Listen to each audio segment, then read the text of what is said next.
আমাদের অনেকেই দায়িত্ব পাওয়ার জন্য মুখিয়ে থাকেন। তো দায়িত্ব যে একটা আমানা, এই বিষয়ে কোরআন এবং সুন্নাহর দৃষ্টিভঙ্গি কি, আর দায়িত্ব গ্রহণ করার পর তার জবাবদিহিতার স্বরূপটা কেমন হতে পারে একজন নেতার ক্ষেত্রে, এই বিষয়ে যদি কোরআন সুন্নাহর আলোকে কিছু বলতেন প্লিজ। ধন্যবাদ আপনাকে, আমাদের যমুনা টেলিভিশনকেও ধন্যবাদ জানাই। একটা যুগোপযোগী চমৎকার একটি বিষয় ওরা নিয়ে আসছেন। নবী করিম সাল্লাল্লাহু আলাইহি ওয়াসাল্লাম সুস্পষ্ট ভাবে ঘোষণা করছেন যে তোমরা প্রত্যেকে দায়িত্বশীল এবং প্রত্যেককে তার দায়িত্ব সম্পর্কে জিজ্ঞাসা করা হবে, জবাবদিহি করতে হবে প্রত্যেককে। এবং আপনি সূচনা বক্তব্যে চমৎকার বলেছেন। আমরা মনে করে থাকি যে রাষ্ট্রপ্রধান, যিনি সরকার প্রধান বা রাষ্ট্রপতি, প্রধানমন্ত্রী, ওনারাই কেবল দায়িত্বশীল, বাকিরা আমরা সবাই মুক্ত পাখির মতো আমরা বিচরণ করব, আমাদের কোনো দায়িত্ব নেই, আমাদের কাছে কারো কাছে জবাবদিহি করতে হবে না, সেটি সঠিক নয়। বরং আমরা যদি একটা আদর্শ সমাজ, আদর্শ রাষ্ট্র যদি করতে চায় এবং পৃথিবীতে যত উন্নত রাষ্ট্র আছে সেখানে প্রত্যেকে দায়িত্ব রয়েছে সুনির্দিষ্ট ভাবে। আর স্বয়ং নবী ইসলাম বলেছেন এই কথাটি ১৩,০০০ বছর আগে, তোমরা প্রত্যেকেই কিন্তু দায়িত্বশীল। এবং এই দায়িত্ব সেটি লবিস ফার্ম দিয়ে পাওয়ার জন্য তৎপরতা চালানো, এটি কিন্তু ইসলামে নিশ্চিত করা হয়েছে। কারণ অনেক অযোগ্য ব্যক্তিও তার অর্থ দিয়ে, তার লবিস লোকজন দিয়ে সে দায়িত্ব পেয়ে যেতে পারে। অযোগ্য ব্যক্তি যদি দায়িত্ব পায়, নবী ইসলাম বলছে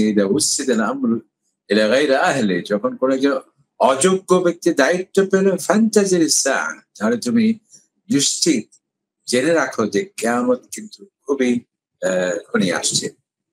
এবং এই যে দায়িত্বশীলতা, দায়িত্বটি একটা পবিত্র আমানত এবং এটি মহান আল্লাহ তাআলার কাছে জবাবদিহি করতে হবে। আল্লাহ তাআলা ইন্নাল্লাহা ইয়া'মুরুকুম আন তু'আদ্দুল আমানাতি ইলা আহলিহা, আমার সুস্পষ্ট নির্দেশ প্রতিটি আমানত যথাস্থানে আদায় করতে হবে।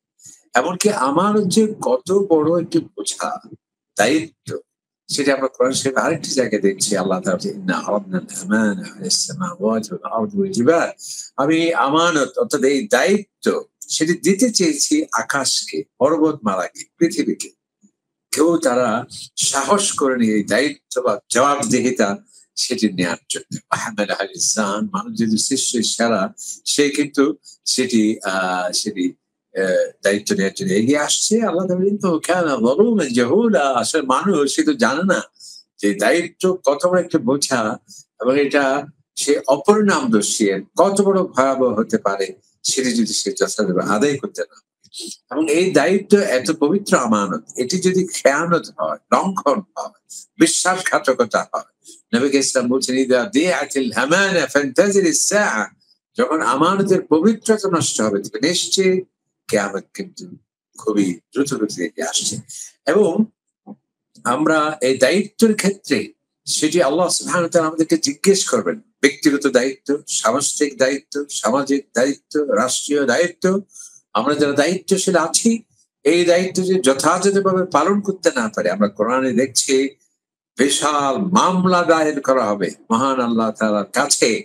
যাদের দায়িত্ব ছিল তারাই আমাদের দায়িত্বহীন আচরণের কারণে আমাদের বিরুদ্ধে তারা মামলা করে বলবে, রব্বানা আরিনাল লাযীনা আদাল্লানা মিনাল জিন্নি ওয়াল ইনস, আয় আল্লাহ, জিন থেকে, ইনসান থেকে, মানুষ থেকে দায়িত্বশীল হয়ে যারা আমাদের পথভ্রষ্ট করেছে, বিভ্রান্ত করেছে, আপনি দয়া করে আমাদের সামনে তাদেরকে নিয়ে আসবেন। কি আমরা কি করব? নাজআলহুমা তাহতা আকদামিনা, তাদের ভুল নেতৃত্বের কারণে, তাদের দায়িত্বহীন আচরণের কারণে আজকে আমরা পথভ্রষ্ট হয়েছি।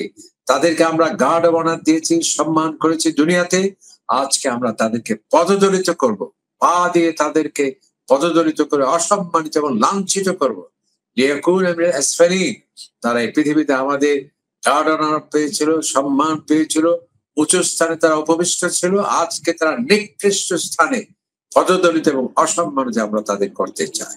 আরেকটি আয়াতে আল্লাহ তাআলা বলছেন, যারা আমরা দায়িত্বশীল, এই দায়িত্বশীল আচরণে যদি আমরা ভুল করি, অসৎ নেতৃত্বের কারণে যদি দেশ এবং জাতির মারাত্মক ক্ষতি হয়ে যায় এবং তাদের অধিকার যদি খর্ব করা হয়, শান্তির পরিবর্তে যদি অশান্তি হয়, সমৃদ্ধির পরিবর্তে দারিদ্র্য হয়, শৃঙ্খলার পরিবর্তে অরাজকতা সৃষ্টি করা হয় ভুল নেতৃত্বের কারণে, তারা সেদিন বলবে ইন্না আতা'না সাদাতানা ওয়া কুবারানা, আয় আল্লাহ, আমাদের বড় বড় নেতৃত্বে যাদেরকে আমরা মেনেছিলাম, তাদের কমান্ড মেনেছিলাম, তারা আজকে আমাদেরকে বিভ্রান্ত করেছে। রব্বানা আতিহিম দি'ফাইনি মিনাল আযাব, আল্লাহ তাদেরকে দ্বিগুণ শাস্তি দেয়া হোক, ওয়ালআনহুম লা'নান কাবীরা, এবং অভিসম্পাদ এবং লানত দিয়ে তাদেরকে চরম পরিণতি দিয়ে তাদেরকে শাস্তি দিন, সেই কথা বলা হবে।